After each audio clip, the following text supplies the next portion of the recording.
Imagine só, um livro da Bíblia, escrito há quase 2 milênios, sendo usado, sabe onde? Em faculdades de direito nos Estados Unidos, É verdade. para ensinar a arte da argumentação. Parece até piada, né?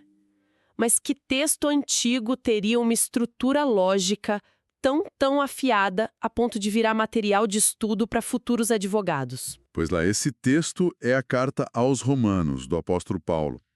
E a nossa análise hoje, baseada num comentário do teólogo Hernandes Dias Lopes, coloca essa carta num patamar ainda mais alto. Mais alto como? Ele não tem medo de usar metáforas, assim, grandiosas.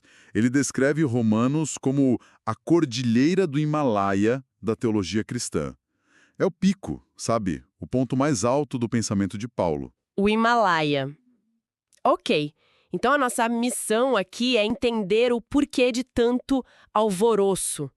Como é que um único documento, uma carta, teve um impacto tão sísmico na história? A gente não está falando só de influenciar teólogos, é de acender o estopim de verdadeiras revoluções.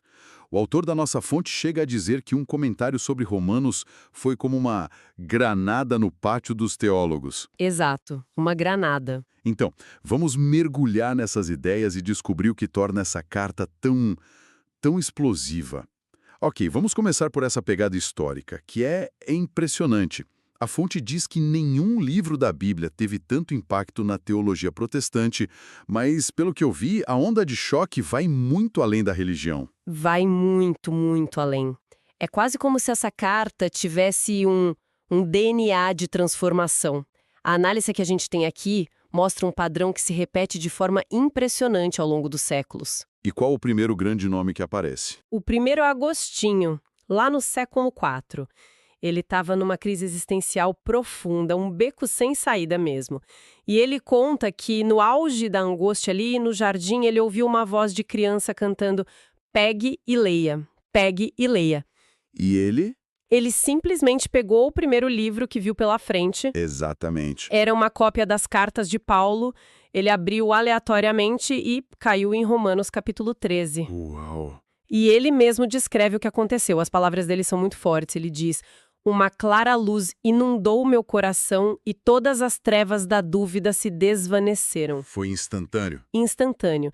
E essa conversão não mudou sua vida dele, né? Agostinho se tornou a grande fonte intelectual onde séculos depois figuras como Lutero e Calvino iriam beber. Peraí, quer dizer, a conversão de um homem no século IV, por causa de um trecho dessa carta, preparou o terreno para a reforma protestante 1.200 anos depois.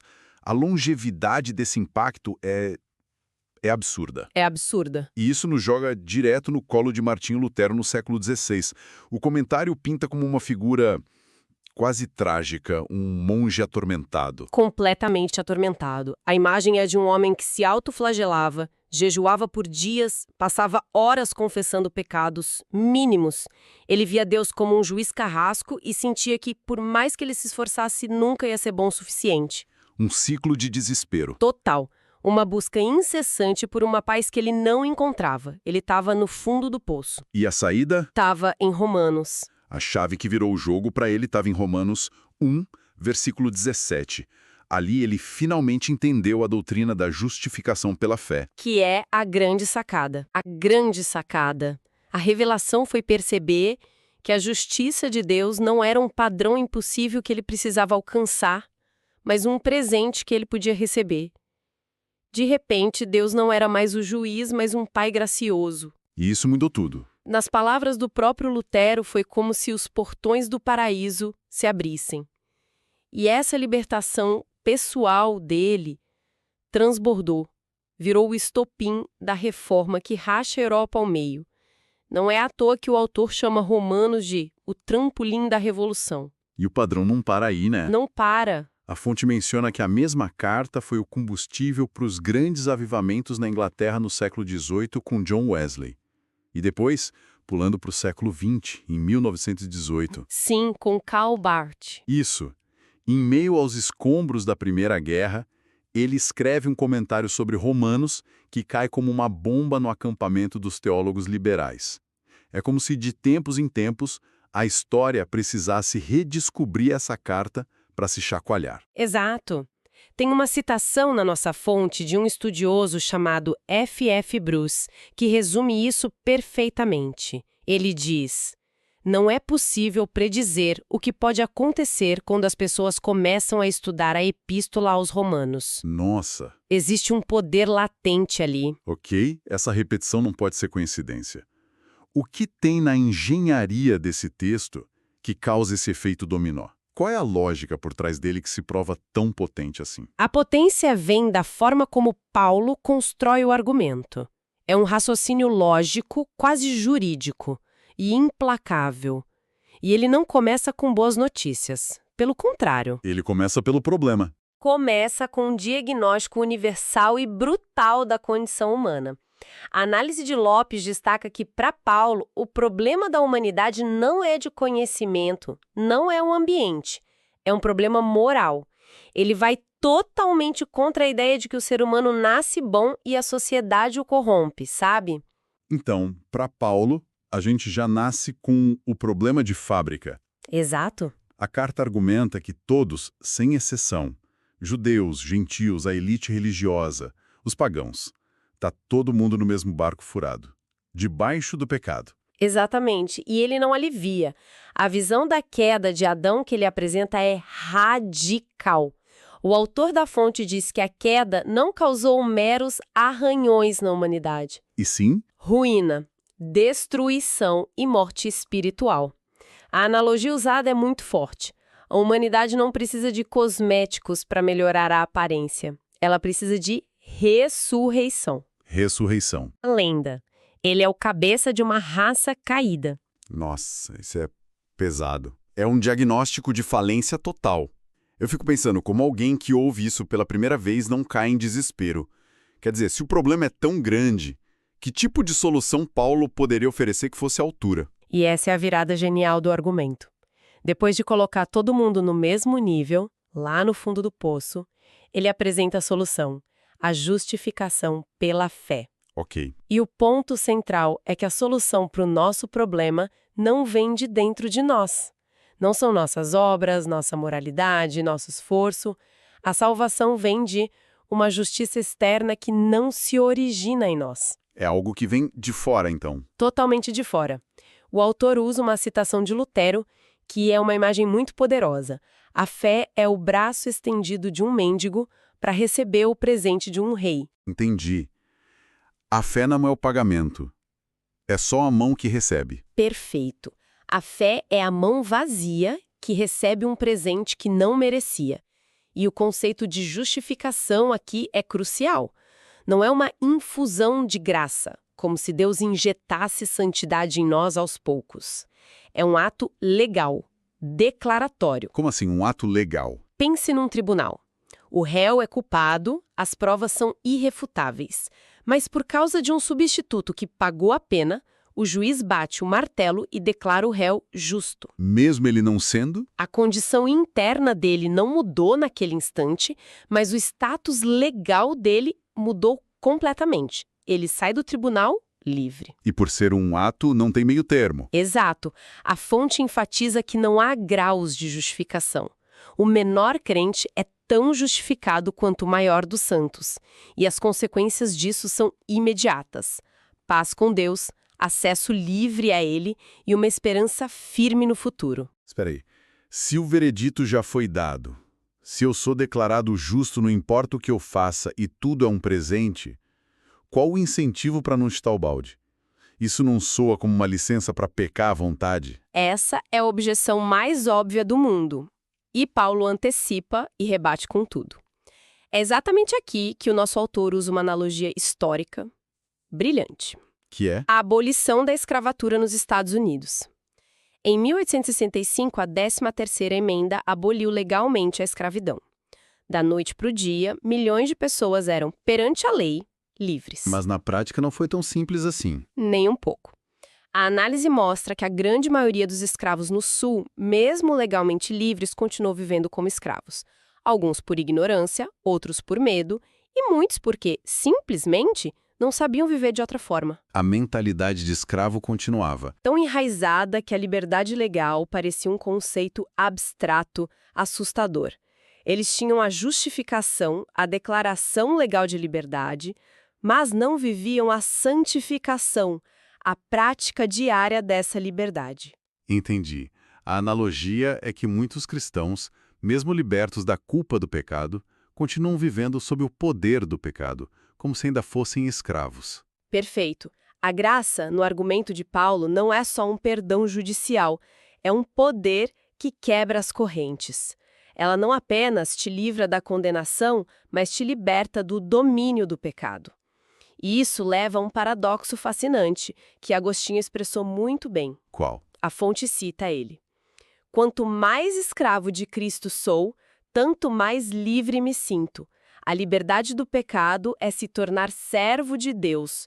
A verdadeira liberdade é uma nova forma de servidão. Essa analogia da escravidão é muito forte, porque ela sugere que a liberdade não é um estado passivo, de relaxamento, mas uma luta contínua para viver de acordo com uma nova realidade. Uma luta contínua. Faz sentido, então, que a carta também explora esse conflito interno que a gente sente no dia a dia. Faz todo sentido.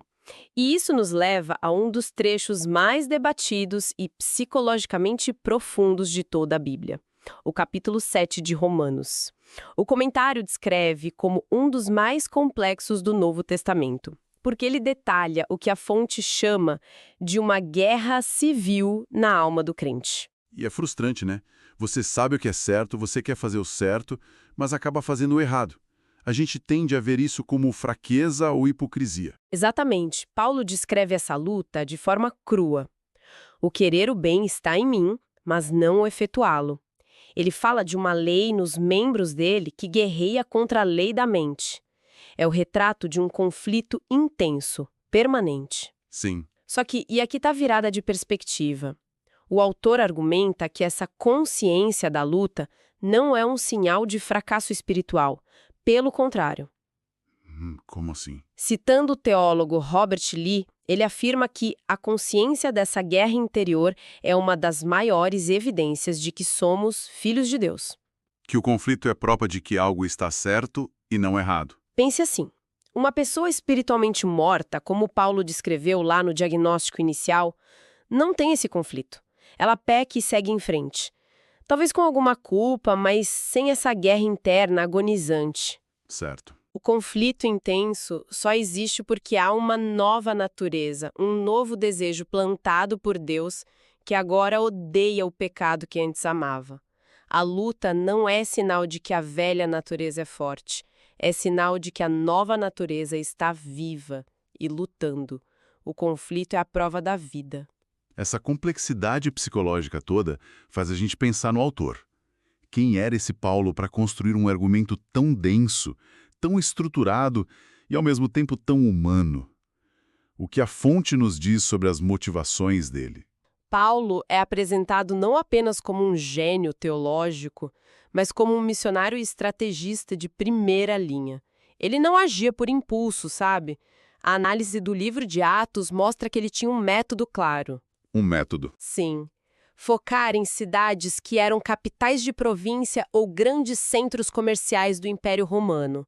Éfeso, Corinto, Tessalônica. A ideia era plantar uma igreja ali, e essa igreja, por sua localização estratégica, viraria um polo de radiação do cristianismo para toda a região. E Roma, claro, era a capital do mundo, o centro de tudo, o prêmio máximo nessa estratégia. Exatamente. Chegar a Roma era o auge do seu plano, mas a carta revela que Roma não era o destino final, era uma base de operações. Ah, é? Os objetivos dele eram múltiplos. Primeiro, claro, estabelecer seu ensino, apresentar o evangelho de forma completa para uma igreja que ele não fundou. Mas havia um plano maior. E qual era? A Espanha. No final da carta, ele revela que quer ir à Espanha. Naquela época, a Espanha era vista como o limite do mundo civilizado, o principal bastião do poder romano no Ocidente. E não era um capricho. Era estratégico. Muito. A Espanha era fonte de muita riqueza do império, prata, grãos. Para Paulo, Plantar o cristianismo lá seria como estabelecer uma filial na província mais lucrativa do império. Mas ele não podia simplesmente ir. Porque ele precisava tanto da Igreja de Roma. Porque essa era uma expedição caríssima, perigosa, muito além do alcance de um único homem. Ele precisava de uma base de apoio logística, financeira e espiritual. Precisava do selo de aprovação e do suporte da Igreja da capital. Entendi. Então, a Carta aos Romanos, além de ser um tratado teológico, funciona quase como uma apresentação de projeto, um plano de negócios para a próxima fase de sua missão global. Ele estava, de certa forma, vendendo sua visão para conseguir o investimento. Uau! Isso muda tudo. Pensar na carta, não só como teologia pura, mas como parte de uma campanha de captação de recursos para um projeto de expansão global, é uma camada de pragmatismo que a gente não costuma associar a textos bíblicos. Então, amarrando tudo isso, a Carta aos Romanos é muito mais do que um documento religioso antigo. É uma argumentação jurídica precisa, um manifesto teológico revolucionário e um plano estratégico, que de tempos em tempos parece jogar uma faísca num barril de pólvora da história. Exatamente. Ela entrega um diagnóstico desconfortável, mas profundo, sobre quem a gente é. Propõe uma solução que tira todo o peso das nossas costas e o coloca na graça. E, por fim, redefine a vida transformada não como uma paz tranquila, mas como uma arena de luta consciente, onde o próprio conflito é o maior sinal de que estamos vivos. E isso nos deixa com uma provocação final que a nossa fonte levanta de forma muito direta. A afirmação é a seguinte: o cristão maduro é aquele que mais se preocupa com a sua própria pecaminosidade. Numa cultura como a nossa, que valoriza a autoaceitação incondicional, a busca pela paz interior a qualquer custo, o que significa considerar a possibilidade de que essa guerra interna à luta consciente e diária contra os próprios impulsos e falhas possa ser, na verdade, o sinal mais autêntico de uma vida que está sendo verdadeiramente transformada.